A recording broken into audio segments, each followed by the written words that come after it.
You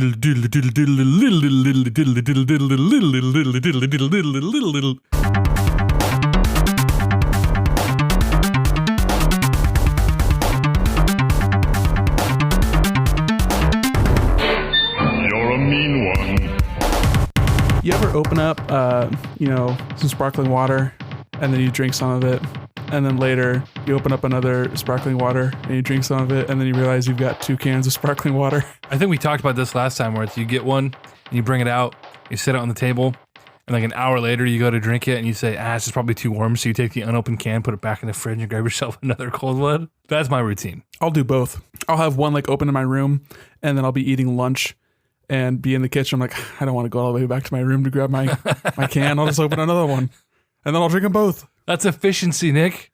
I'm just double fisting LaCroix. Dual wielding. What's your flavor tonight? I got coconut LaCroix. Ooh. And watermelon Waterloo. Can I see the can for that? I've never had that. I think it's from Walmart. Yeah. My guess. Also, we've started seeing bubbly at the old Winco. Bubbly, man. They're I'm telling you, they're cropping up. And like I said, they're owned by Pepsi, so it makes a lot of sense. Yeah. I am tonight drinking, I get a little bit of Elijah Craig small batch right here. Just a little golden goodness. Was that on Snapchat or Instagram that you had that photo with all your just bottles that you've gained over the years? My liquor cabinet is more of a liquor corner on my kitchen counter right now. And it's coming along, Totally fair. Got some good flavors. I'm also sipping on some Knob Creek with some ginger ale. As your little chaser. I can respect it. I'm chasing my whiskey with diluted whiskey. It's more wet whiskey. Some wet whiskey. The ginger ale probably just clearing out your sinuses, I'm guessing, right? Dude, when I drink whiskey, it clogs my left nostril. Weird. Like every time. Like after one glass, I'll just be like stuffed. Anyway, okay. I said it was just going to be casual and we're just going to kind of flow into this casual crusade. But intros are so 2017. You know what I mean? We already have a dank song. Yeah. We don't need a bit and another bit and an intro. We don't need a what's up, everybody. We don't need it. No, this is the Console Crusade. And if you're listening, you know. Yeah, you know. You saw the logo. You know. You clicked on it. You downloaded it. This was done with intention. This is premeditated. We knew what you signed up for. We absolve ourselves of all responsibility here. This was your choice and your choice alone. You did this. So this is Console Crusade, and I am EJ Olson, and this is Nick Durheim, and we're just, we're casually talking things today. Things. We were originally going to do a Halloween episode, and I brushed up on all my research, Nick. We were going to talk about spoopy games and intense games that we had played, and I know that list, that Venn diagram of games we'd both played probably would be pretty small. That overlap would be pretty small. And so I was excited to actually talk about some stuff, and I was going to talk about Until Dawn. I was going to talk about Last of Us and a couple games because I don't play scary games, but the few I have played. But instead, Nick, the world is coming to an end because Super Smash Bros. Comes out in 5 weeks, and there have just been leaks galore, and Reddit has been ablaze, and Twitter has been out of control. And Nick, you're freaking ready to talk about this, dude. I'm ready. Plus, I have never played a scary game, really, so I wouldn't be able to contribute to that conversation very much. You have Left 4 Dead, I guess. Hey, that's Dark Souls. Dude, you talk Dark Souls and Left 4 Dead, and I talk Last of Us and Until Dawn. That's a Halloween episode. You ever played Halo and played the library? No, actually. It's basically alien zombies. Is that the first Halo? Yeah. No, then I have played it, but I don't remember that. It's when the robot's guiding you through the hallways, and all those spooky zombie aliens are shooting you with rocket launchers and such. I literally don't remember. It says a lot about how memorable that game was. Well, I mean, it's not as cool. I like the reveal in 343 Guilty Spark, but the library is people remember it because of how difficult it is. It spikes up there. And it's not as long as annoying as was Attack on the Control Room. It's the level with the snowy area and it's dark out. Anyway. We are talking Smash today. We're talking the Smash leaks. We're talking Smash speculation.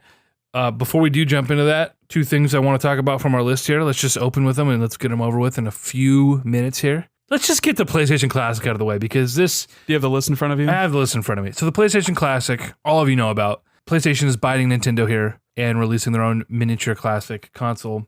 They initially only released the first 5 games, which were promising. They were pretty middling.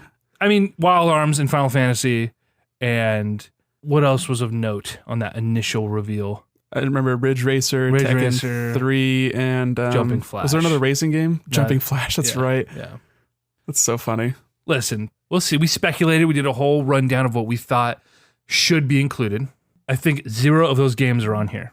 We mentioned a ton of games, so I'm not surprised by some of the choices. Like Siphon Filter, I'm not surprised by because that was first party. Yeah. Rainbow Six is like a weird choice, but there's a couple Ubisoft games on there, so that adds up. Rayman, that's like, no one cares about Rayman 1. Not at all.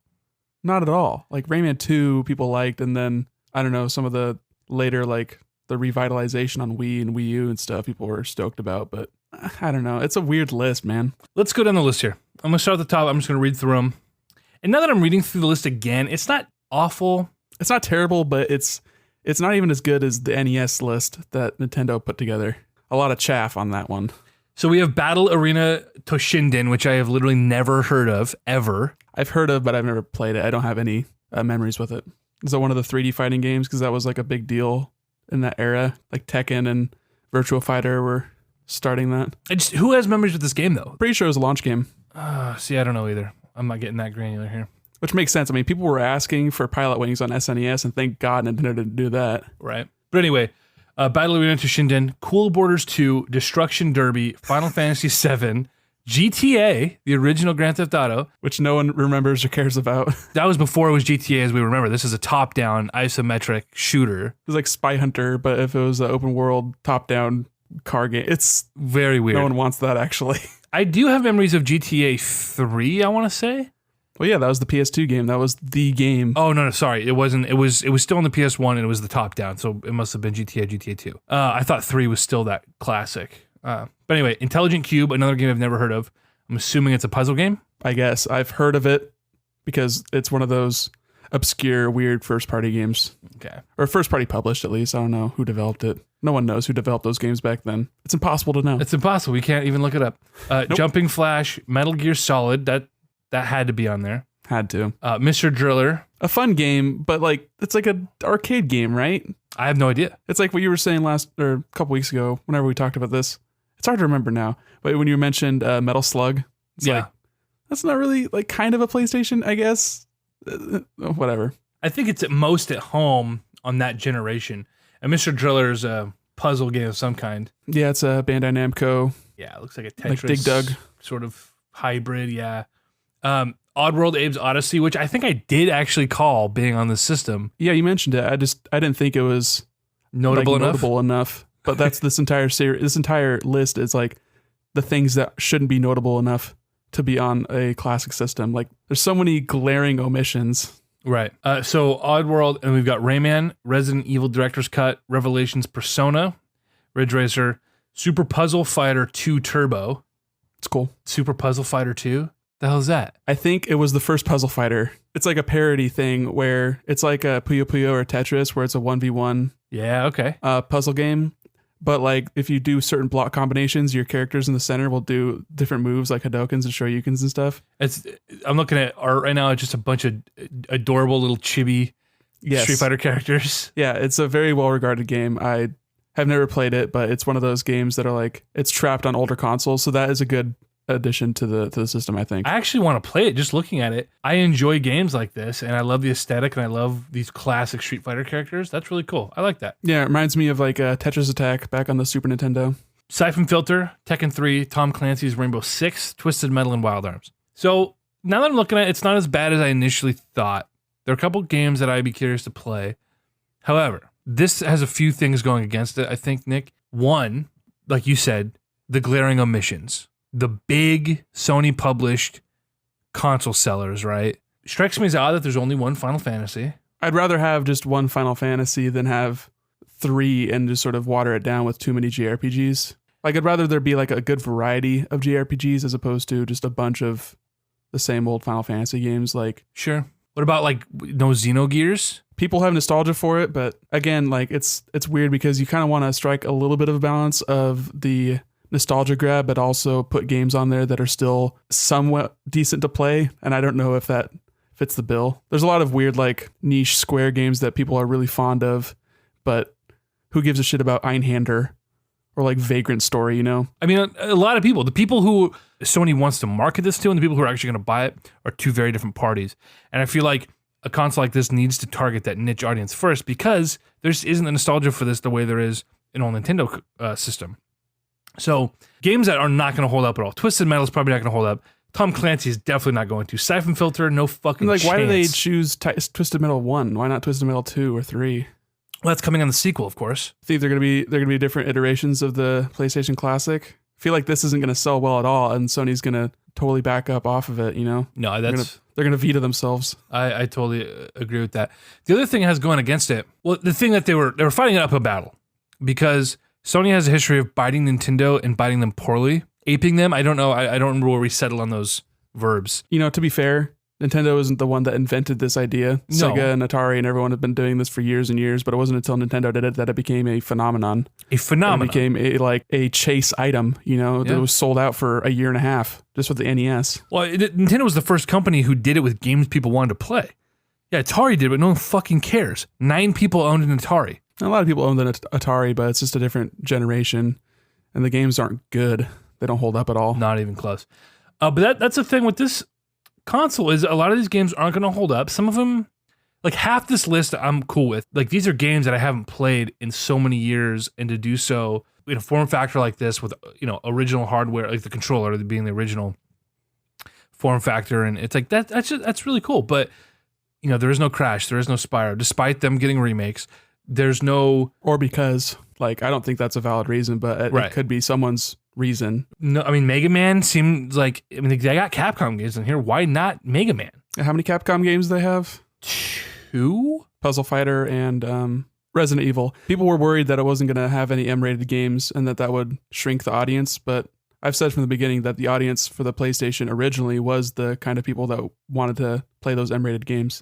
And it was Nintendo's for babbies and PlayStation's for the adults that don't want the real big boy adult games. So it makes sense that you'd have to have M-rated games. Like, you couldn't get away with not having a Resident Evil or a Silent Hill or some other gory game on there. PlayStation games didn't have a super high attach rate, but Gran Turismo is the best selling game on the console, and that's not on there. There's no Gran Turismo on there, and that's a first party game. They just didn't want to pay the licenses for those car companies, I guess.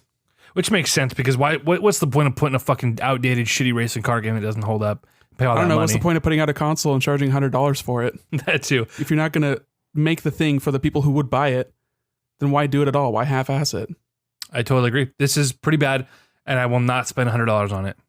Period. Yeah, I mean, I would not be surprised if I saw these hanging out on shelves and they just couldn't move. I'd be okay with it, because if they mark it down, I'll buy one. But I'm not spending $100. Not a fucking penny on one of these pieces of shit. Come on. What's your price? 60?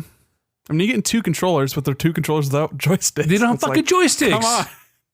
I listen, I would do 80. Okay, because 80's too much. I would do 80. But that's like 80's too much. I'd feel bad about it. But I would do it. You're paying 80 just to play Puzzle Fighter. Yeah, pretty much. And like open up Twisted Metal once and be like, yep, there's Sweet Tooth. I've never played a Twisted Metal game. Here's D-pad steering. Great. So, well, yeah, that's awful. Yeah, and Metal Gear Solid definitely doesn't hold up. I played that 3-4 years ago, the original incarnation. Just awful. Just wait for the GameCube Classic, dude. You get Twin Snakes on there. Well, we'll see if that ever happens. You know what? Again, what this has going against it is that this generation of games has very few titles that hold up, whereas the NES and the Super Nintendo, the games they put on there, especially the Super Nintendo, are classic games. They hold up. Those are, like, that generation is, in a lot of ways, that is the best iteration of those kinds of games. The Game Boy sort of refined some of that, but it didn't really get much better after that. It wasn't a generation of developers like figuring out how to control games. They knew how to do Everyone knows how to control a game in 2D. Right. The worst games on the Super Nintendo are the weird behind the back faux 3D racers. Like Super Mario Kart is not a good game. Not at all. F-Zero is not a good game. No. It's not fun to play those games with a D-pad. And with a bad mode 70, you can't see shit. So it makes sense that an entire generation would struggle, and like the best games on those consoles are the ones that nail it or the ones that don't even try to go for that. So like Symphony of the Night would have been a perfect get for the PlayStation Classic because it's just a great Super Nintendo game. Right. That people love and want to play, and clearly Konami is trying to... It's so bizarre that they just released Symphony of the Night on the PS4. They finally got that licensing, and it's exclusive on a Sony platform, and they couldn't get it for this little dinky box. It's so bizarre, man. Because we got Metal Gear. It's like, I just admit they put the worst of the options on. I don't get it. And so people clamoring for the N64 Classic, I also that has more nostalgia behind it than this does. The N64 Classic makes sense just because it will sell, and there's so many people who just want to experience some of those titles again. Who and in a way, it's a much more bespoke experience because of how weird that controller was and how focused it was on multiplayer titles. Yeah. And that's what makes it difficult and makes it more enticing for an N64 Classic, because you can put those party games on there. Mario Kart 64, not being the best Mario Kart, but it's the first good Mario Kart. Yeah. Do you sell that console with 4 controllers, or do you sell the controllers separately and make it really weird and hard to get? Like, listen, I don't know. They could sell an N64 Classic with 4 controllers, Mario Party, Mario Kart, and Super Smash Bros. And sell it for $120 and people would buy it. Check it out, though. You sell it with 2 controllers, then you and your friend have to get it so that you can play 4-player games. Love it. Brilliant. Do it. And shell out for some of the licensing on some of the better titles. Team up with Microsoft, get some rare titles on there. You need GoldenEye, you need Perfect Dark. GoldenEye is the licensing issues are with the people who hold the rights to that property with James I don't know. Bond. They figured it out for a remake on the Wii, which was weird because they ended up using Daniel Craig's likeness to replace Pierce Brosnan. Yeah, very weird. So, but they couldn't figure it out. What's going on? They couldn't figure it out for the Rare Replay, which was this big Microsoft exclusive, and there's supposed to be this big thing for their console. Microsoft's got more money than God, so it's kind of, that lends credence to that. It'd be the first thing that people hack onto it. Yeah. Well, it's bad. Sorry, PlayStation. Bummer. I'm real bummed out about it. Better luck next time. I would be remiss not to mention Red Dead Redemption, which, of course, launched less than a week ago as of the time of this recording. Neither of us have played it. I said I wasn't going to buy it until I finished God of War. I have since put 1 hour into God of War. Nice. But I have both beaten and 100% of the Spider-Man DLC. Right on. And started a New Game Plus on Ultimate Difficulty so I can get the last 2 trophies to keep my 100% trophy completion. Are those difficulty based then? Yes, unfortunately. It's one for finishing New Game Plus and one for beating on Ultimate. However, so far, I'm just gold passing the game. I'm not getting any collectibles. I'm just going story mission to story mission. And so far, I am like 15% of the way through, and I have not had a single issue with the difficulty. That's good. And so part of that was just finally like nailing my fighting style and optimizing how I use the gadgets and optimizing my my loadout, right? My suit loadout and my whatever the perks are. And I'm finally using a suit power that is just way OP that I'd never used in the original run called Web Blossom. And if you're listening to this and you played Spider-Man, you know all about Web Blossom. Yep. I didn't use it at all. Not a single time. Even I know about Web Blossom, guy. Yeah, I'm a big dummy. And so now I'm using that. And so now a lot of the really tedious aspects of the game I'm blowing through. And I'm really just enjoying swinging around, hitting my story beats, and just, I'm skipping all QTEs. There's an option for that. I didn't know. Bro. Yeah. Nice. I'm skipping all puzzles, which is nice. So I'm just trying to get to the end of the game, enjoy the story, and get my fucking trophy. And I am enjoying the goddamn out of it, Nick. You're just speed running that game. Good for you. I'm loving it. Except I wish you would be playing God of War instead. I know, but I'm not having fun with it. I have to beat it because I want to know the resolution to their story, but I dread going back to it. It's just slow and boring, and I'm just like, I don't want to do these fucking shitty environmental puzzles. I don't want to. They're not that hard, but they're not fun. They're just such a chore to do. It's a good story, EJ. I know. It's a good game. I know. But anyway, so Spider-Man, the DLC was good. I heard it was fairly short. It was very short. Is it very clear to you that it is the first of 3 parts? Oh, absolutely. The story, absolutely. The story totally wrote me in. I absolutely love Black Cat as a character, and her dynamic with Peter, it was just really enticing. I'm guessing there's some tension that you can cut with a knife. A lot of sexual tension, and I'm just like, I'm seeing their relationship unfold, and I'm like, I don't know if it's just from personal experience or something, but I really just I vibe what's happening, and I get it. And Peter's in between a rock and a hard place. Oh, and in the least sexy way possible. The hard place is his dick. Oh, baby. No, man, I'm telling you, it was really interesting. And there's some cool new mechanics, which is cool. There was a new mechanic with some of the bad guys, even though all the baddies are just the same thugs you fight through the entire game. Right. There's some new mechanics as far as, in the opening sequence, spoiler alert, you're in an art gallery trying to prevent bad guys from escaping. So you basically have to guard the entrance. So it's a minor thing, but it adds a little variation to your combat. It doesn't overstay its welcome necessarily. It offers new collectibles. However, the main new collectible is presented with kind of its own side story with kind of a cool little twist that ties into the main narrative. So that was actually really cool. Not to feel like I was just chasing birds, or not that I had issues with too many of the collectibles in the main run. A lot of them still felt like you're chasing backpackers down and you're getting some lore, and it's fun.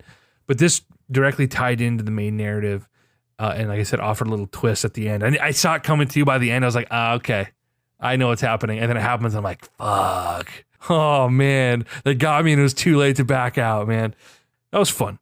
But it ends on a huge cliffhanger, Nick. Like, absolutely, this is a 3-part story and not 3 separate DLCs. Right. This is an overarching narrative, which I was not expecting. Maybe I should have been, but I wasn't. Yeah, I feel like they messaged it sort of that way, but it wasn't extremely clear what the setup was like. And do we have the names for the next 2? I know the whole thing is the city that never sleeps, and the first one's the heist. I don't know if we have the second and third names yet. The heist, Turf Wars, and Silver Lining. So based on those names, do you have a kind of a inkling of what avenues those stories could take? Yes. So do you have a spoiler however you want me to get here? I mean, you can get as spoilery as you want. I'm not going to play the game. I've already watched the final cutscene and the final boss fight and everything, just to sort of put myself in the know. Sure. So spoiler alert for Spider-Man DLC and the title proper here. Yeah, I would imagine, because from what I've heard is that this DLC is clearly post-game. Which I at first wasn't sure, because they were kind of vague about it. And then there's a moment where Miles Morales calls you, who at the end of the proper game develops spider powers. That jumps to the ceiling. And he calls and he mentions something about it. And he wants to be trained by Peter. I'm like, cool. So this is post-game. And I'm really glad, because games like Horizon, they had their post-game DLC took place during the main narrative, and it completely fucked me up. And I couldn't like go back and put myself back in that place. Didn't like it, especially. Yeah, it's weird. Wasn't it level gated too? Yeah, it was very bizarre. And it was, especially after the beautiful ending to that game and a very satisfactory resolution rather. Just, I couldn't go back. And I don't have a desire to. Like, I played the main game, and that was enough for me. Spider-Man so far is doing it right. So what happens in this is Black Cat, who, if you know Spider-Man, is a cat burglar. Her old man was a cat burglar at one point. And in different iterations of the comic, she and Peter team up, and sometimes she's the good guy, sometimes she's the bad guy, but she's all about mostly petty crime. Well, not petty crime, right? She's not robbing liquor stores, but she's a cat burglar, right? She's robbing art galleries, and she's stealing from the rich. Yeah, definitely a gray character. Right. And she's not murdering people, whatever. So in this world, there's clearly an established relationship between them. And we saw a little bit of that in the main narrative. You never meet Black those Cat. Cats. Right. You know she exists. She gives you a suit if you complete her side quest or her collectibles. So you know her and Peter have been through it. But in this DLC, you find out that they dated for a while, like properly dated. So I'm assuming Black Cat knows Peter's secret identity, unless they just did some weird cosplay shit for 6 months. I don't know, but I mean, that could be pretty hot. I mean, yeah. Don't knock it. He's just wearing the mask, and she's wearing the eye mask that doesn't like obscure your identity at all. Right. Like, we know it's you, Felicia. Yeah. So what happens is she shows up, she's robbing again. And we find out that the last place Peter left her was, you should use your abilities for good. And so she went straight, and her and Peter teamed up and fought some crime. And then she got a job and was just being a normal person. And he hadn't heard from her in quite a while. Well, now she's back up to her old antics, right? And it turns out she's trying to bring down, and this is where the next couple DLC comes into play. She's trying to trick Hammerhead or steal his wealth or something. Hammerhead, of course, this big mob gang boss. And now that Kingpin's gone and the demons are gone, Hammerhead's moving back in. Yeah, Power Vacuum. It's classic storyline. And Hammerhead's a classic Spider-Man villain. He's literally Hammerhead. He's got a big metal plate in his head. He fucking rams people, and he's bulletproof and shit and whatever. And so Turf Wars is leading up to, so Black Cat stealing all this data from them in order to basically rob him blind. And so Turf Wars, I'm assuming, is going to be now these gang families going at it.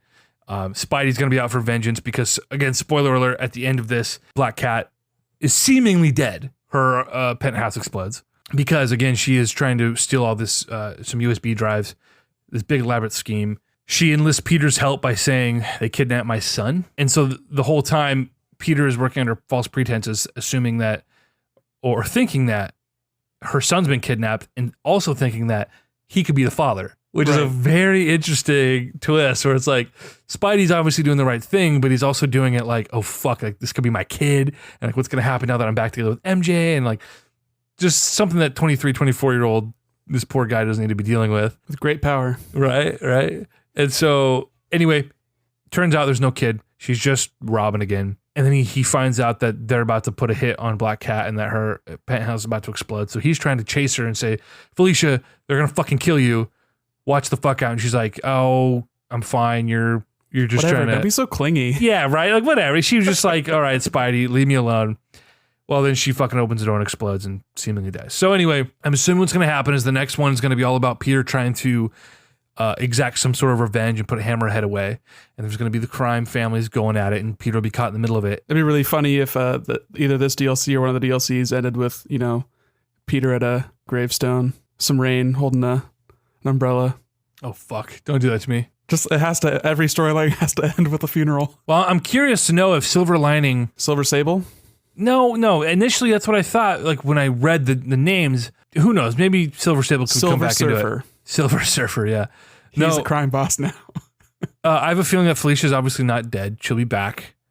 And Silver Lining is going to leave off with sort of a glimmer of hope that Felicia will finally turn her ways around, and then we can get some cool fucking team-ups in Spider-Man 2, which I'm all about because, again, I love this character. I love the sexual tension between them. I love this vague history that they have and this back and forth. The chemistry between these two characters, whether it's the sexual tension or if it's just the banter. And at one point, you literally control Black Cat. You can tell her like where to go, and you can stealth take down an entire facility together, and you're kind of directing her and doing your own thing. It's such a cool mechanic. A lot of chemistry there in a way that there was zero chemistry with Peter and MJ. Zero. MJ was such a fucking dud in this game for me. Like, I obviously didn't like playing as her or Miles. I didn't like the forced slowdown aspects of the game. Yeah, but at least Miles had a good character.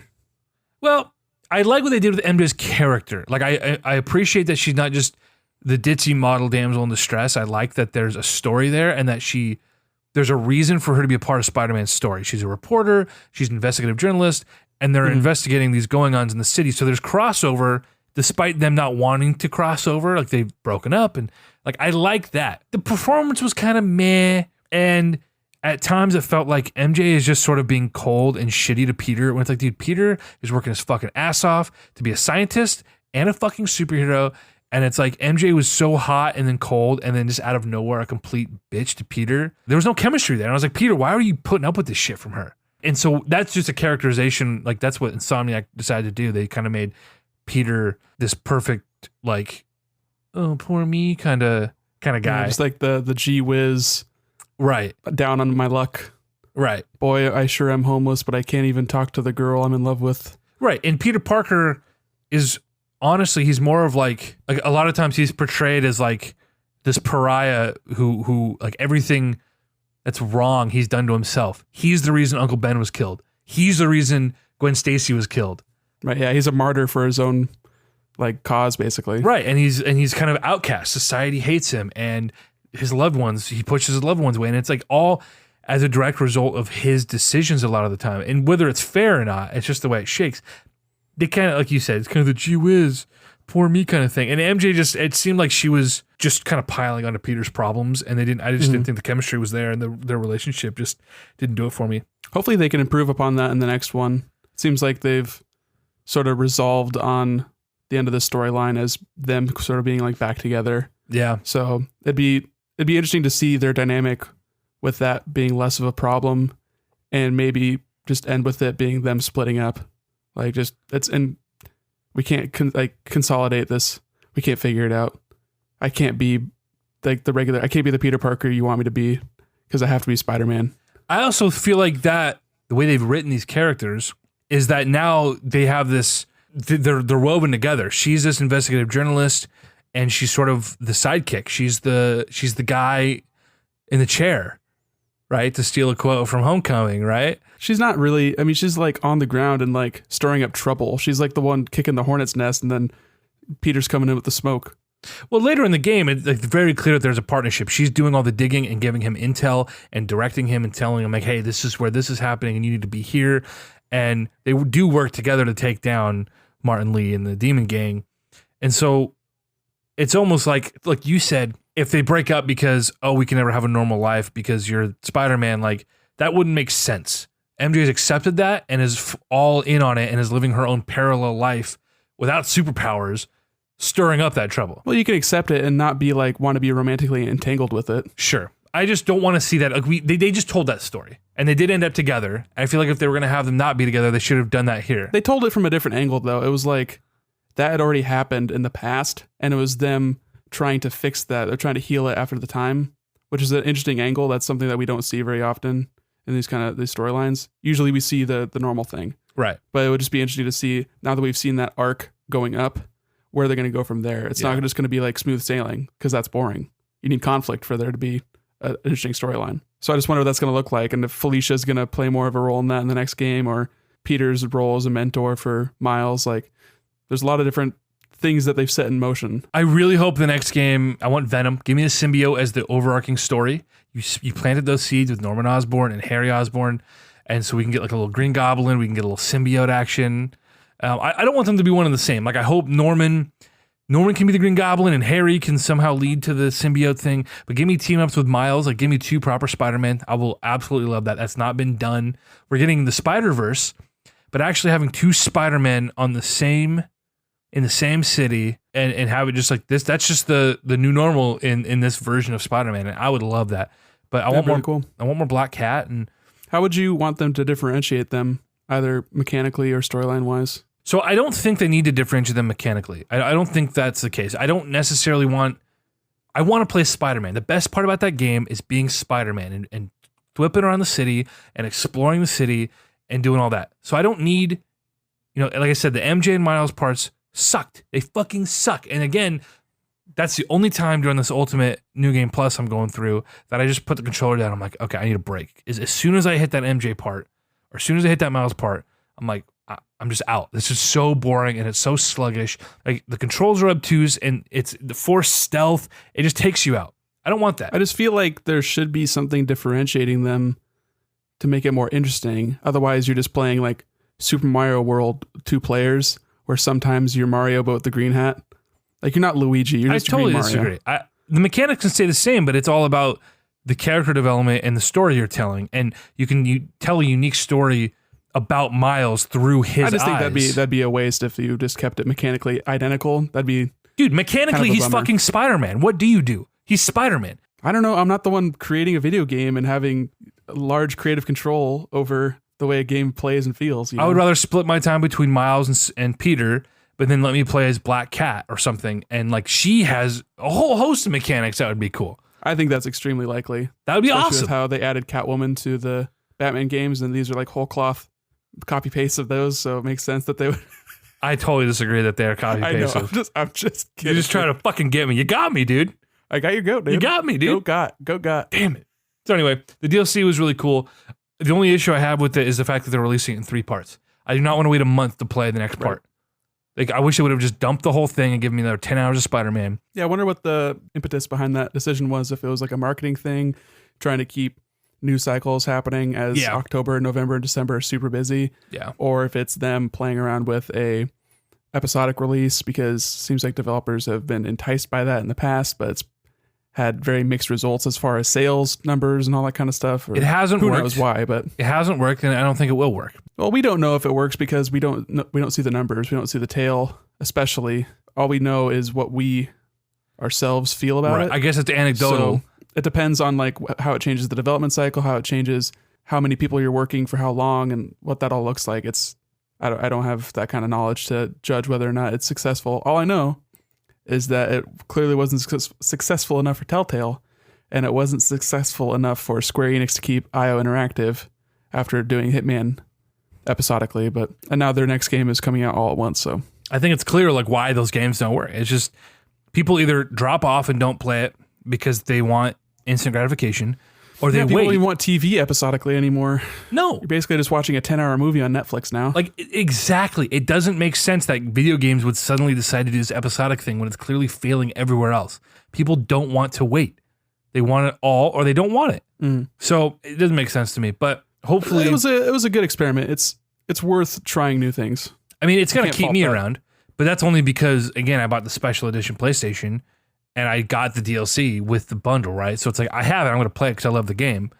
But otherwise, I don't think I would have waited till I could buy it all in December and played it on my Christmas break. And, it makes sense as a publisher to try and make a single-player game sell like a live game.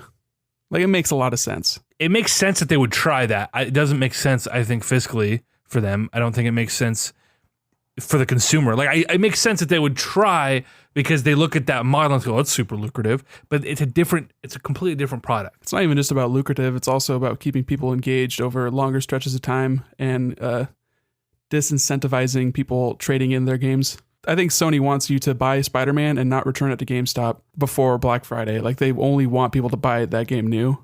So they're going to be like, well, we're just going to keep eking out this DLC over the next few months. That makes sense. Release a September game and keep them engaged so that people at Black Friday buy. That makes sense. Get through the first holiday season, people buying new games, and then it doesn't matter. Because I'm sure they saw a huge drop off for Horizon.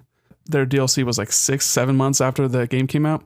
Yeah. And by the time the DLC came out, you could buy the Game of the Year edition, which was the game of the DLC for $40, which is bonkers. But player retention doesn't make sense because once they buy it, Sony's got the money, and if someone plays it for 6 days or 6 weeks or 6 months, it doesn't garner any more cash for the company. It does matter because if you trade a game in, that's one more copy that someone can buy for $30 from GameStop and not $60 at retail. That's true. I wonder how that actually affects it because some people are just not going to buy new, right? That might be a really small use case. But anyway, Spider-Man was cool. Nick, I wish you'd play it. It doesn't frustrate me, but I just don't get, you have such a particular taste and you're not willing to branch outside of that. I feel like I at least play the games you want me to play. I branch out and try and see what's for me, and sometimes it is and sometimes it's not. You were just so staunch and, I'm not going to like that. Well, you don't know because you never played a game like that. I mean, I played Shadow Mordor. Totally different. Right? But I mean, similar in the button inputs and the way it feels, like the way you magnetize to enemies. I just don't like any of that kind of stuff. I think you got to give it a try. I just don't think I like modern AAA combat. I think that's just not for me. I have a feeling I'm probably not going to like Horizon that much either. I like the old school jank, man. You tried playing Monster Hunter with me. I played 130 hours of that game, and you bounced off it immediately. Yeah, not I think for it's me. because we just have completely different desires when it comes to combat. The game's just too fucking obtuse. The combat was still just fucking, here's a heavy attack, here's a light attack, here's a dodge button. Did you even look at the combos, dude? Fuck, no one looks at the combos. Strings. I looked at the combos. It's fucking like a button fighting mashing. game. It's too obtuse. Too much. The barrier of entry is way too high for someone who just wants fucking game they can play after work. You know? If you don't want to be challenged by a game, why don't we just watch a movie? Wow. Motherfucker, I'm playing New Game Plus on fucking Ultimate right now. You can lick my taint. You can never give me that fucking EJ sucks at games thing ever again. On the Sony first party game with the highest platinum completion rate out of any of their first party releases. Do you think it's the highest platinum completion rate because it's the easiest platinum or because it's just the fucking dopest game? And the collectibles are so enticing and not boring and repetitive that people actually felt like completing the game. I think it's because it's the easiest game, because it was also the best-selling game of September, because NPD results came out. So in the US, it's the best-selling game across all platforms. It outsold 2K. Good. It was wild. It's a damn good fucking game. It's outsold Monster Hunter World year to date, so that means that it sold a lot. Monster Hunter Worldwide just sold over 10 million, so that's probably 5 of that in the US. So Spider-Man's probably got like 6 million sales in the first month. Dude, Spider-Man's fucking great. And 15% of those people got the platinum.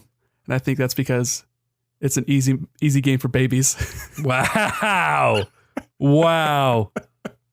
I fucking dare you to platinum that game, Nick. I would only platinum if it was fun. You pussy. I fucking hate you so much. This has been the Constant Crusade podcast. You guys can check us out on all the places. We're on Twitter. You can email us. Smash Bros is happening. Smash Bros. Enjoy that. We'll fucking talk to you next year. All right. See you later, guys. He just hung up on me.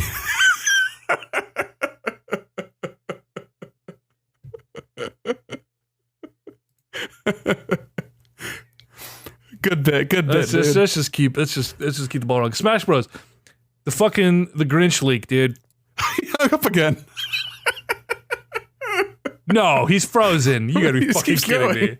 This bit is undying. What is happening? Are you kidding me? Are you kidding me? Where are you at, boy? Are you freaking kidding me? This bit is too much. What are you doing? Hey, you were frozen. That's you, clearly. Was I frozen? I've got flawless. You hung up on me. I don't know what happened. You did the weird face, and then I was like, "Oh, Nick's frozen," and I hung up. Well, that's your internet, clearly, because I've got flawless internet right now. All right. Anyway, we're back. We're back, boys. Oh my god. Smash Bros. Grinch leak, biggest since the ESRB leak. 5 years ago. 5 years ago? 4 years ago. 4 years ago. Time. It passes. Yeah, and that was like a similar distance away from launch too, wasn't it? For the 3DS version, at least. Fuck, I can't remember. That was so long ago. Well, I mean, shame on Nintendo for putting off releasing the most information until a month out from the game. It's come absurd. on. It's absurd. What are you thinking? Yeah. What do you think is going to happen? We should You're just already asking know. For trouble. We should already know the entire roster. We should have known since E3. Honestly, we fucking should have. Everyone's buying this game. Just fucking tell us. Yeah, it's funny. Jesus. I can respect a good hype video and a good 30-minute Smash Bros. Direct, all that kind of crap. I'm a sucker for it. You are. But come on. Be more transparent. Let us know at least when we're going to know. Announce an announcement. For Christ's Just sake. fucking tell us, Nintendo. And by the time we put this video out, it's probably going to be like, oh, Smash Bros. Direct tomorrow. I already told you I called it. It's going to be direct on Thursday. Okay. I think. Direct on Thursday. Nick's calling it. November 1st. I don't have a fucking horse in this race. I don't know. I don't care. I want it. I want to know. You've got the biggest horse in this race, and that is your desire to play a Smash Bros.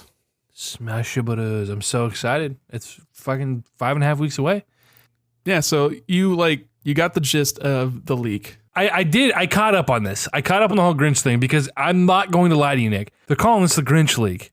I literally thought at one point, because I saw the initial picture leak before it was named. I saw the original the Grinch leak. was in Smash Bros. I literally thought the Grinch was. I was like, what the fuck? And when that whole thing happened, and people are tweeting pictures of the Grinch and be like, oh my god, this has to be real. I checked out. I was like, dude, fuck you, the fucking Grinch, bitch ass, fucking green ass, ugly ass motherfucker. Are you kidding me? So I checked out, and I finally went back. I was like, oh, they're still talking about the same leak, and okay. And then I found, I'm like, okay, it all makes sense. So. Yeah, the ESRB leak was that the ESRB was going to be in Smash Bros, right? You fucking idiot. Well, people are posting pictures of the Grinch, and I'm just like, I was like, what yeah, because they don't fuck? want to spoil people if it's true. I mean, that's just being nice. Whatever. Spoiler. Who called fucking having cares? empathy. Spoilers are so fucking stupid. You're an idiot if you don't want to be spoiled on a game you're going to buy in 5 weeks. Fuck you.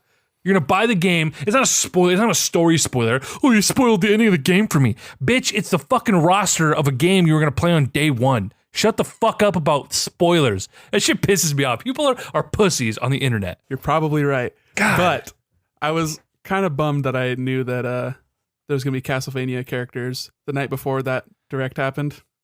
That was a bummer. Right, because the direct is all about the hype moment. But it's like, right. Nintendo spoiled for me that Richter and Simon were going to be in Smash Bros. They spoiled it. That was supposed to be a day one surprise. Nintendo, it was someone covering that Nintendo had posted a video. No, I know, but like on their, it was an unlisted video, so it was clearly people that like they're diving deep into the URLs and shit. Like, what's a spoiler? Is Nintendo dropping a direct a spoiler? Because people telling you something that you don't know, that you didn't consent to have knowledge of. Okay, it's just so fucking dumb. It's just like, it's not the ending of Red Dead Redemption 2. That's a spoiler because it ruins the experience that you're building to. The ending of Red Dead Redemption 2 is the beginning of Red Dead Redemption 1, probably. Spoiler alert, Nick, you piece of shit. It's a prequel. Oh my god. It happens like 10 years before Red Dead 1. Are you telling me that when you fucking watched The Phantom Menace, you knew that Anakin was going to become Darth Vader? Yes. Dude, midichlorians, bitch. Get a life. Sorry, this is the whiskey talking. I'm mad. People are bitches. In your anger, you've killed this joke. Oh my god. So anyway, the leak. The leak originated from some motherfucker Snapchatting his homies, and someone leaked it to a Discord server. What happened from there? So it got leaked to a Discord server. Obviously, that got broken down into 4chan and Reddit and Smashboards, all the places that people would be talking about this sort of thing and doing the side-by-side comparisons, examining the pixels, looking for pertinent information. Right. because there's a few different things. It was the banner Right. that they've shown in promotional materials and like at live events. But in this banner, there's some changes, there's some additions, some shuffling around of characters.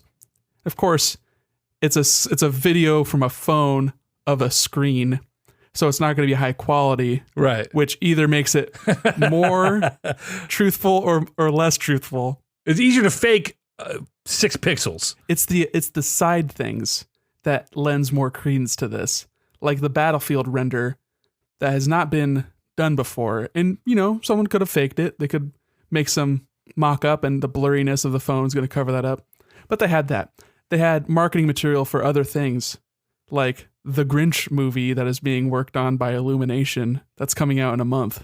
It was Which peeking is out. why this is the Grinch leak. There's that. There's also a picture of a mug. There's a picture of him with Max, his dog. Right. There's a few different things. So these are other little bits of posters and papers and other promotional material, like you said, floating around. So it, again, lends credence to the idea that this is a third-party marketing company who has been tasked with all of the heavy lifting behind the marketing behind Smash Bros, mass producing, and sending out posters, flyers, banners for retail.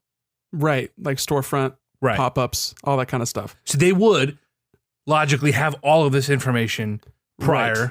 to the release. And then whoever shared these screenshots from the Snapchat video, they did they tried like marking up the names so that it wasn't shown who leaked this out or who put this on their story, Right. with like the iPhone little marker thing. Mm-hmm. But apparently the iPhone marker isn't fully opaque. It's like Right. 99% transparent. Like Yeah.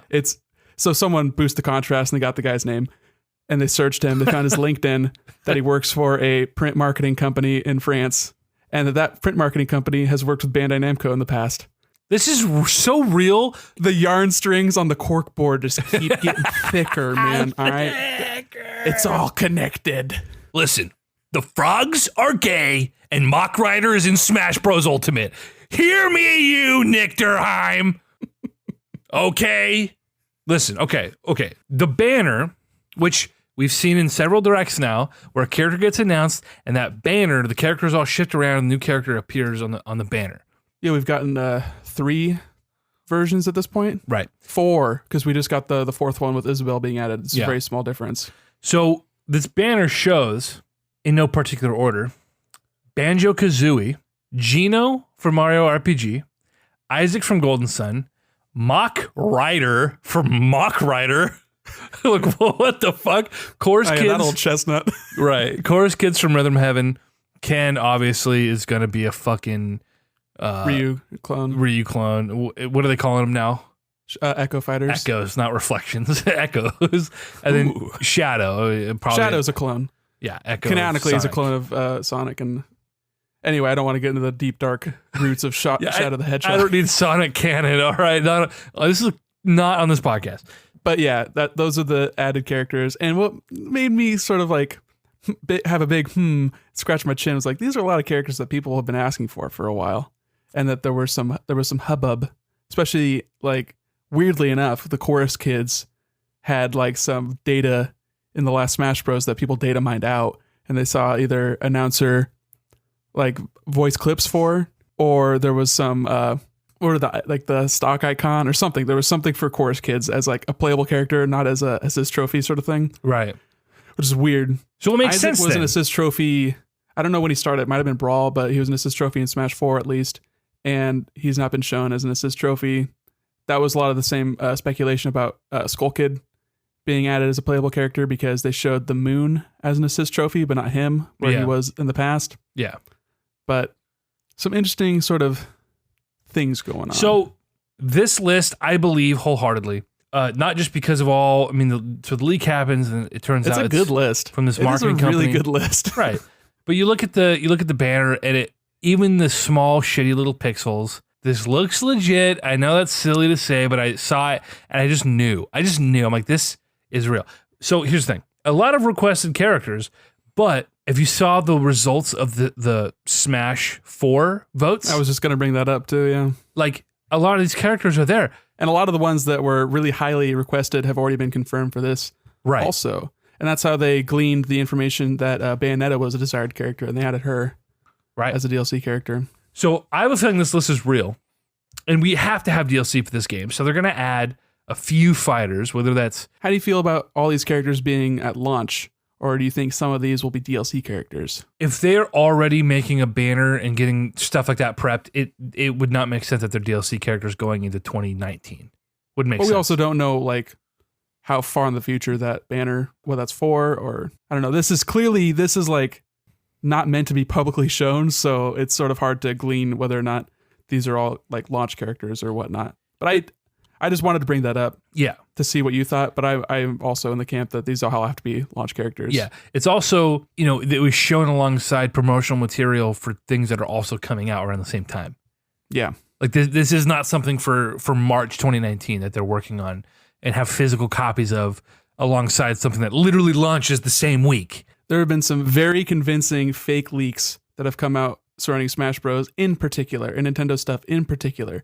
But this is too deep and convoluted and bizarre to be like coincidental. Right. Who in their right mind is searching for French print media companies and seeing whether or not they're working with the Grinch and with Bandai Namco in the past? And like, no one puts those strings together preemptively. Like it's too cute. Yeah.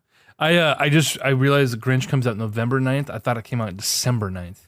No, I thought it was like it's literally the same fucking week as Smash Bros. And the promotional materials stacked on top of each other. No, yeah, and some people were saying that those were unseen renders before, but then I've also seen evidence of that being like those are renders that have already come out. Like sure, and it's very easy to just put a blurry Grinch on a mug and call it good. It's just like you said, it's too deep. It's too deep. Really, this is okay. If someone just knew about this one intersect, they could easily fake this, I think.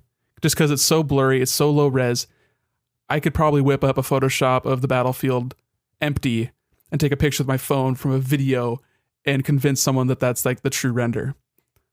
Like, that's possible. This is a possible thing that can happen, but it's too premeditated. There's too much like other stuff going on, and people finding the French publication studio, and they found a video of their studio, like for some French bank, their YouTube channel, like showing their customers off. Yeah. And they found that video, like, and it confirmed, okay, yeah, this is totally, this is where the video was shot on the Snapchat video. That's like, wow. it's too much.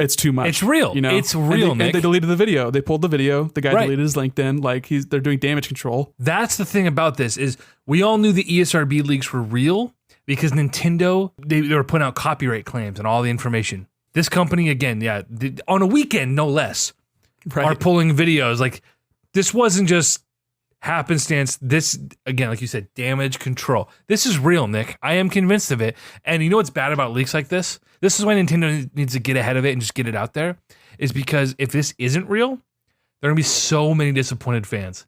100%. I agree totally. It's just been crazy. And the snowball effect on the internet has just been... I read some speculation and it only makes sense. Give it to me.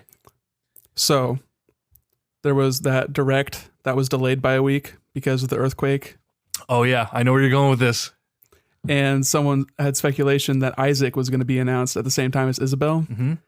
And that one of Isaac's main moves in the Golden Sun games is Earthquake. Yep. And that would be extremely bad if Nintendo, the day after an earthquake happened, said, hey, here's our character that uses earthquakes. Right. Check it out. It's so cool. And so they had to yank that from the footage for that direct. So I'm going to look up the quote that I read today. I don't know how reliable this is. Yeah, that was already, that's not referring to the direct. That's referring to the article that Sakurai wrote for Famitsu. I already know what you're going for. Where Sakurai was like, content had to be cut. Yeah, he said we had to rework it. He's talking about the article that he wrote. And he's not talking about article, like, he's basically saying because we had to delay this a week, we had to change the content of it. That was one of the translations. It's not very clear what he's referring to, but it's in the context of it. He's talking about the article that he wrote because he does like a weekly article with Famitsu. Okay, because I was going to say, when I read that, I was like, oh, so they did alter the direct in light of the earthquakes. And I'm sure they altered it. I'm sure they pulled out that stuff, and maybe that's why the pacing was a little bit weird in some other parts because they had to extend it out to keep it the same runtime. Right. Fascinating. Yeah. It has to be real. So let's operate under the assumption that this is accurate. This leak is 100% confirmable in the near future by Nintendo. Shadow makes sense because it's an easy clone. Ken makes sense, easy clone. Yep. Banjo, Gino, Mock everyone Rider, else is new characters. Chorus Kids would have to be new characters. Isaac's the only one where I could see from a lore perspective, it wouldn't make sense to make Isaac a fucking clone of. He's got too much like psychic abilities that they would use for his moveset. Like, there's no way he's not using his move Psy as like either a grab or like a crowd control push, or using like moves like Ragnarok or Earthquake, or even in the artwork they show green vines surrounding him, which is like Wild Growth. That's a move that he uses in the game. Like, he's got so much potential that I wouldn't want him to be like anchored down by being a clone of Ike or whatever, just because he has a sword. Totally agree. So it stands to reason that most of these are going to be brand new characters. It's not a third party, honestly. I mean, Banjo is Rare, Gino's Square, Ken is Capcom, and Shadow is Sega. I think that's interesting. But I mean, it makes sense because Nintendo's been playing nice and they have a track record now of doing this. And it's at a point now where if your character's not in Smash Bros., what's wrong with you? They got Solid Snake, Simon Belmont, and Trevor Belmont for Konami. All right? Nothing's impossible for Nintendo. It's impossible for Sony. Listen, they can't get their good games on their classic Konami console, but Nintendo can. Konami's giving their fucking characters away for a blowjob and some chewed bubblegum. Like, Konami is bleeding money anywhere that isn't involving a pachinko machine. Or a health spa. Come on, they do those too. Fair enough. So it makes sense that Nintendo can throw enough cash at this, and for them, this is Smash Bros. Ultimate. In their eyes, this is the biggest, the baddest, and the last iteration. Sakurai is done after this. He's been saying that for fucking years. But this is really, he is so, you read his tweets and you see the things he says in the interviews and on the directs. This is his swan song, man. He is so proud of this and has worked so hard at this. And he feels so, I hate that his perception of the fandom is that we're never satisfied, because I am so grateful for what this one man has done to like really craft all these memories from my childhood and carrying them on into a point where now we're 26, 27 years old. And I wonder how much of that is what the tone of those statements are, because you read about it and it's translated, so you're like 2 steps removed from like what he's actually saying. So I wonder if it's like a self-deprecating, like the fans are never satisfied, or is it the fans are never satisfied, that's my motivation to always strive for better? Or is it the fans are never satisfied, I'm sick of these motherfuckers sending me Waluigi memes on Twitter? Like, we don't know what the context is. But you also have to take into account that even if like you and I are perfectly happy with everything that man's ever done, and this franchise has been amazing to us. We're one of the few, right? Right, we are. We're some of the few people that are like not always just shaking our fists to the sky. No, we're just fucking happy because Smash Bros. Like, I was telling people at work today, I was on a shoot today, and we were sitting down, and one of my buddies, my old man just bought an Xbox, and I don't know if I want to buy an Xbox or a PlayStation. And my buddy was like, oh, I used to game a lot, but now I have a daughter, and I want her to get hooked on video games, but I'm thinking about buying, X, Y, and Z. And we're kind of bantering about what console should they buy. And I said, listen, buy the Switch. And I listed off all the reasons they should buy the Switch. And then I said, Smash Bros. Comes out in 5 weeks. I said, Smash Bros. Has been in my life for 2 decades. You know what's been in my life for 2 decades? My mom. Crash. Like so. Croc. Legend of the Gobos. Those were in my life 2 decades ago. The difference between 2 decades ago and still after 2 decades, it's like, it's Mario Kart, and that's pretty much it. Mario Kart, it's amazing that 20 years later, we're grown-ass men, and I am still just as giddy to like get in the same room with my best friends and play a game that I loved when I was 7 years old. That's fucking cool, man. So we are happy, but let me tell you, this character list, I don't take issue with it because at this point, I feel like anything they give us is bonus. Because this roster is bogus, dude. It's insane. It's ridiculous. It's really, it's a lot. It's too much. He can't articulate. He's just giggling. Let me tell you though. All 7 of these characters, 5 new characters, by the way they count it, that's 73 characters. Oh, you know what else lends credence to this being real? Is a leaked number months or weeks ago. I don't know how long ago. The stage list. The stage list. That number, 108. Is that right? Yeah, we're at 103 right now. 5 new characters, 5 new stages. And they're all from different like new franchises too.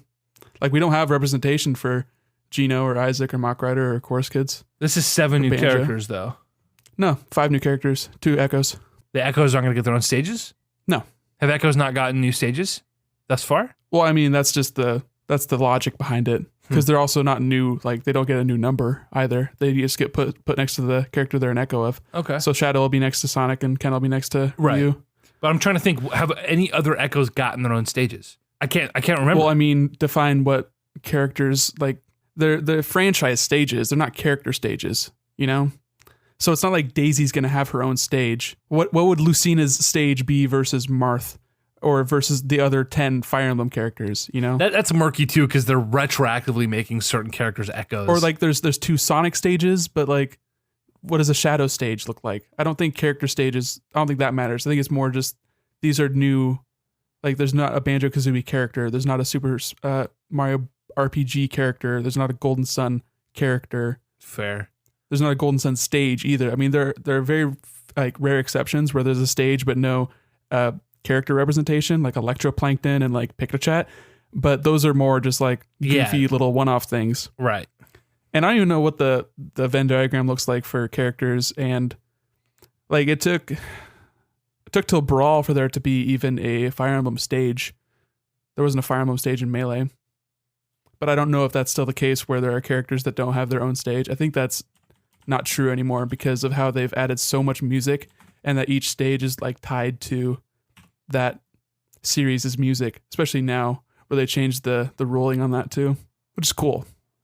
Huh. It's so interesting. There isn't a Melee, there's no Fire Emblem stage for Melee. Yeah, the first one's Coliseum and Brawl. There was supposed to be. Oh, it got cut? It got cut. So Akanea is a stage remnant in Super Smash Bros. Melee that can only be accessed the activation of the debug menu, actual action replay. Very interesting. So, do you know that Brawl was delayed so that Sonic could be added at the last minute? Oh, really? Yeah, I didn't know that. Interesting. Fun fact for you. So, the thing about this list that confuses me, tell me what confuses you. There are much bigger franchises that I think deserve a spot. And that's considering the licensing issues. If I were to, licensing aside, I'm now looking at like Crash. Crash was never realistic to me.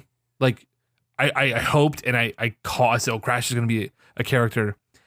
But also, no one was really thinking about Crash Bandicoot until 2 years ago when they announced the remaster. And I wonder how much of this character list was sort of nailed down by then. How much they were considering doing last minute additions, because like you said, a lot of the characters they've put in so far have been the ones that were highly requested in the Smash ballot. Crash, though, I feel like has been a topic of conversation, just like Goku, and especially once they started. Yeah, but just like Goku, I wonder if they just completely disregarded those. Like they're not be like, okay, Shrek was the number 1 voted character. We're not putting Shrek in our Nintendo fighting game. But it's like Crash makes sense given the history between Nintendo and Sony, and given like, okay, we've got Mega Man, we've got Pac-Man, and we've got Sonic, and we've got Crash, like these staples of these consoles of these major contemporaries, right? Well, I mean, even Sonic, they've been doing like Sonic and Mario go to the Olympic Games for the past 15 years, and they're actually some of the best-selling games on the Nintendo's home consoles. Isn't that fucked like up? Crash, by the time Crash was third party and was on Nintendo consoles, they were crap and nobody really bought them. Yeah. No, that makes sense. Like Mega Man like made his name on NES. Yeah. Sonic had half of Sonic's games, probably even more than half of Sonic's games have been on Nintendo consoles at this point. This is why Goku makes more sense than Crash. Goku's been on Nintendo platforms since Goku makes more sense than Crash, but Goku is a manga character. And they've already said they don't want to add like anime or manga characters.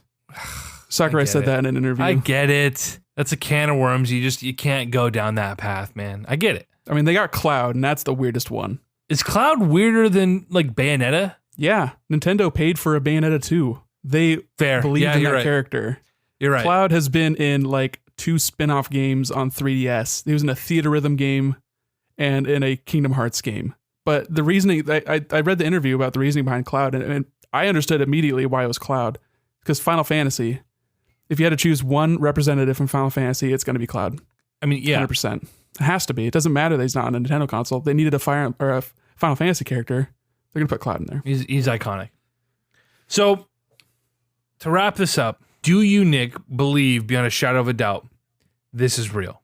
I do, but I don't want to be like, I don't want to be 100% believing in it, if that makes sense. Because I don't want it to, in the very rare occurrence that this is fake and we get an announcement and it's just like too shitty. It's like we get Incineroar and nothing else. Right. I don't want that pain on my shoulders, you know? You don't I don't need need that that. at Nintendo for not living up to these imaginary expectations. I get that. Right, yeah. So I think this is true, but I'm not going to be excited until I see it. Okay. In the direct on Thursday. Okay. The only character, I mean, Mach Rider, no idea who that is. I thought Mach Rider was a fucking Captain Falcon Echo. It'd be funny. To be honest, I don't know who Mach Rider is. He drives a motorcycle, I think. Also, how are we sure that that's fucking Mach Rider? That's just a shitty, blurry pixel. No one knows who that is. That could be any blurry pixel man. That could literally be anyone. Like, Banjo is obviously Banjo. Gino 100%. Is obviously Gino. Yes, Isaac is super Isaac. Right. The Chorus Kids could be nothing else.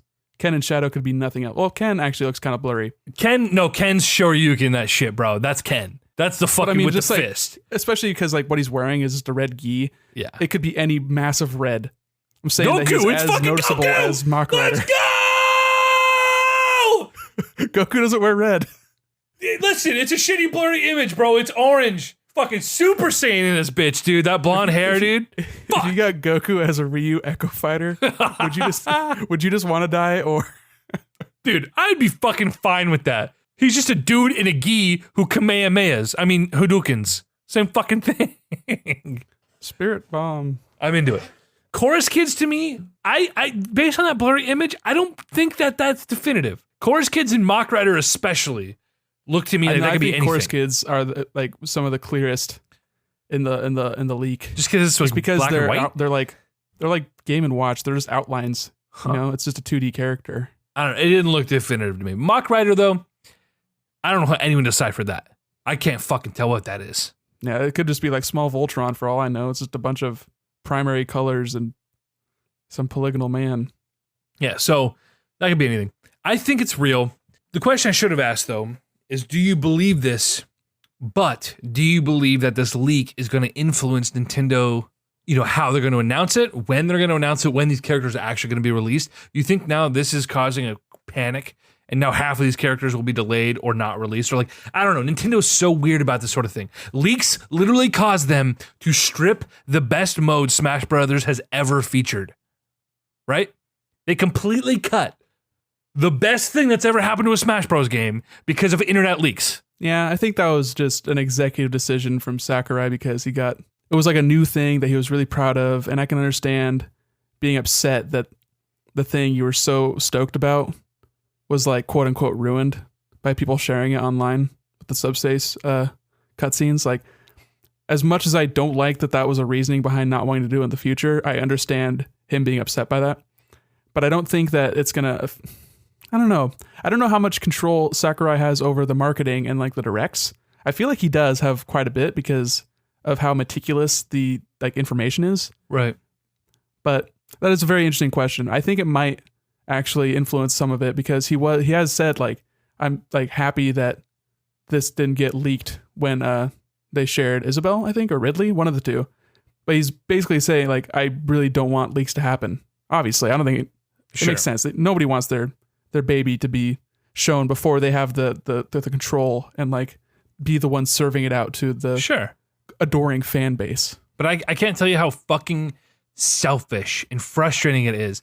Well, leaks ruined this experience for 1% of human beings who bought this game. Let's just fucking get rid of it all forever for everyone. And also, you know, Subspace wasn't like a very good Subspace game was mode. Fucking the best thing that's ever happened to Smash Bros. Like, Smash Bros, the premise is the best thing, and then the second best thing is Subspace Emissary. A story mode with cute cutscenes that you can play with your fucking friends that isn't The just cutscenes fighting? were cool. Come on. Playing with friends was cool. Come on. But like in retrospect, it's not cool that you're just fighting against a bunch of robots that don't have any connection to Nintendo history. Like it's just a bad adventure mode. Adventure mode was cool because you're running around fighting Koopas and Goombas in like a Mario area, and then you fight a bunch of Yoshis, and it's like contextualized. You know, you're in the giant like palace, and you're looking for the Triforce. Like that's cool. That is cool. The Metroid escape. That's cool. That is cool. Fighting a bunch of robots is not cool. I disagree. Just because it doesn't have that history doesn't mean it wasn't fun. It was all within the context of the story that we're getting. It was way too long. I don't disagree. You're right. It was a little long, but I had so much fun. No, we got to a point where we then had to go through this huge that maze. shitty like pit cloud level. No. It was really bad. The last bit before the end of the game mode is like this huge fucked up maze where you have to make your way through, and we never made it through the big maze. That's a bummer. But it was so much fun, and there's so much potential there.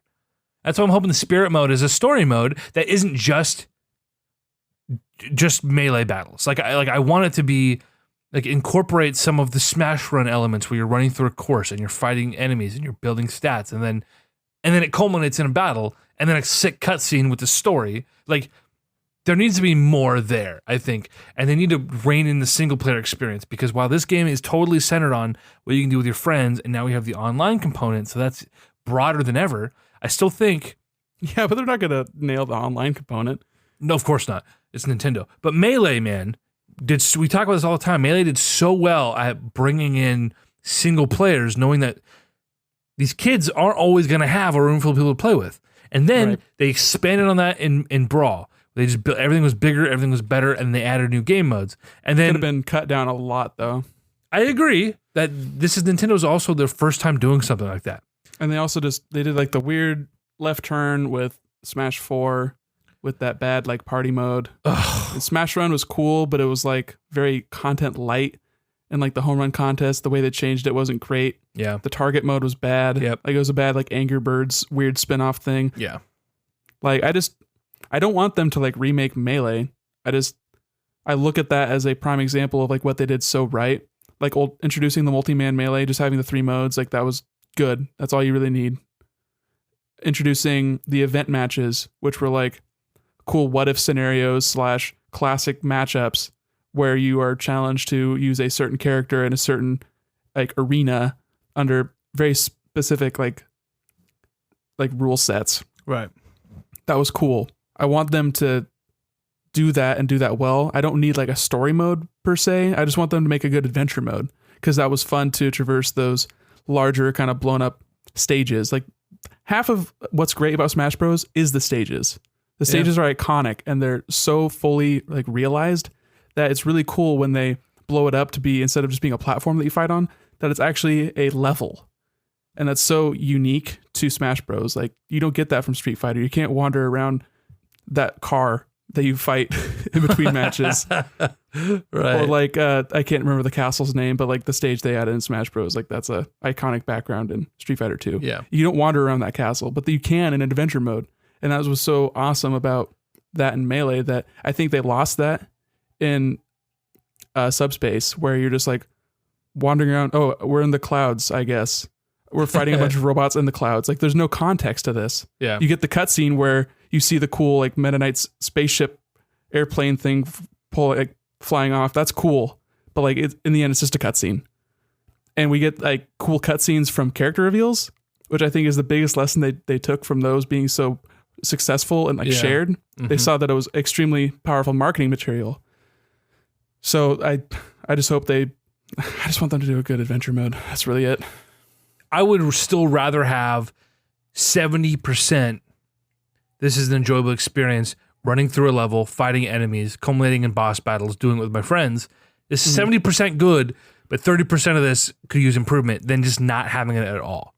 Right. And I agree that I want that like spirits mode. I hope that's a single player mode, because they've already shown off 3 like interesting sounding multiplayer modes. So I don't think that they need to add more multiplayer modes. No. Like my multiplayer mode is me 1v1ing against you, or putting on like coin match and like having a crazy slugfest. I don't really need more in that like arena. And it's frustrating. Put on some items. That the older I get, the less time I have to play these games with my friends. I still want to play this game. I can only play so much just, okay, we're going to go brawl with, level 9 CPUs. We'll play 4-player match. I can only do that for so long before I'm done with the game. And Smash 4, as great as that game was, it was dead to me the minute it became irrelevant to my play group. Right. It just was like, well, I guess we're done with this. Whereas Mario Kart 8, I played 90% of that experience was single player. Yeah, it's a lot less complicated to have a CPU racer that you're trying to beat than it is to like fighting. I don't like fighting against CPUs in Smash Bros. It's fine, but it's not that fun. It gets old quick. It's cool it's like enough for a minute. It's enough to play around with, like checking out a new character, but I'm not improving, and I'm not challenged in the way I would be challenged by an actual person. Right. And the online has been bad enough in the past that I don't feel like I'm learning a character if I'm putting them out online because of the really bad input delay, and it's just not indicative of what the actual experience is like. It's some weird fake Smash Bros game that I'm like right. somehow playing online. Like I don't know if my internet connection is being carried by carrier pigeon or what. Like it's just so bad. Yeah. I mean, I'm cautiously optimistic that the internet and the online play for Smash Bros. Ultimate will be worth our time.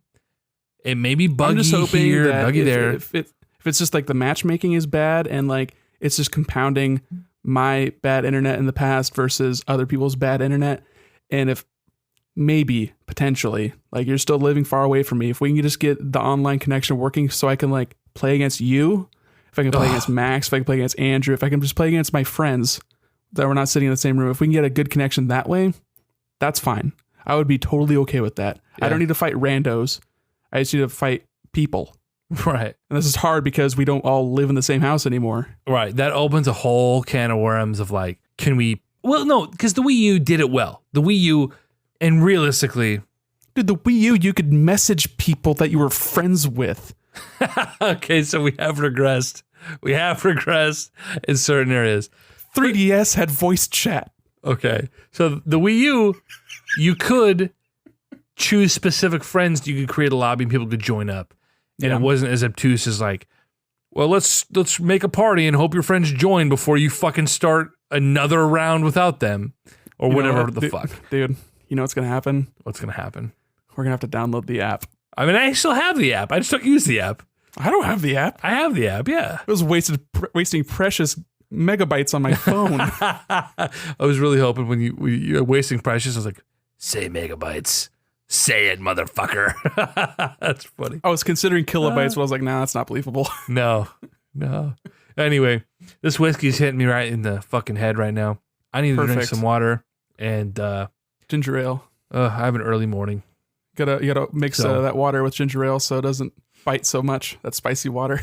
It's spicy water. I love ginger ale, man. Ooh, and ginger beer. Ooh, do you get some Seagrams? Fermented. Yeah, got a little Seagrams in the fridge. How do you feel about Canada Dry? That too sweet for you? Yeah, Seagrams is the way to go. If you're gonna go soda, if you're gonna go like actual ginger ale, Reed's sell them in like 4-pack bottles. It's actual brewed ginger ale. Doesn't one of the root beer companies do a ginger ale also? That's like a really like nice sassafras ginger spice kind of flavor. I don't know. I feel like I've seen that. I don't remember. I'm not very caught up on my ginger ale brands. I a while back quit drinking ginger ale with just my cheap whiskey, and I started doing ginger beer. Because ginger beer, while it technically has more sugar, the sugar content is higher. It's all actual like fermented, like ginger beer is fermented and it's a natural sugar and not like this refined additives. Yeah, it's a cane sugar as opposed to like a corn syrup. Yeah, so it's like a lot better for you technically, but it's also whatever. It has a more natural flavor and it's still sweet. Yeah, those ginger beers are like damn tasty. Oh yeah. What happened? I started doing this because I was sick, and ginger is really good for like your stomach, for your sinuses, for everything. And whiskey is like an old wives' tale, like it's an old remedy, right? Home remedy, and I feel like the sugar kind of counteracts a lot of the good that a ginger root would actually have for your gut biome or whatever it actually does. Like I think you're fighting two different wars there, bub. That's why I don't like when I'm sick. I don't want all that refined, fake added sugar in soda. Right. But if it's naturally occurring sugar from a fermentation process, it's like not necessarily good for you, but it's also not like pumping your body full of chemicals. So you are getting that raw, natural ginger, and it's helping with your sinuses and drying you out. Did you just say chemicals? Chemicals in the water, turning the freaking frogs gay. And the ginger ale. The ginger ale, turning the frogs gay. And boy, am I a frog. Globalist ale. Goblin ale. Oh, Alex Jones is such a joke. Guys, this has been the Console Crusade podcast. Find us on Twitter at console_crusade. Find my boy Nick freaking Durheim at Presh Till Death, PRESHTILDEATH. I am at eJiggle. That's phonetic as fuck, boys. Find me. This is the passion and the energy I needed at the beginning. This is the intro, man. The intro Crusade podcast. Let's do it. That's that drunk passion right there. I'm not drunk. I had 2 drinks. I'm just loose. I'm loose. I'm warm. Give me a good challenge. Get the fuck out of here.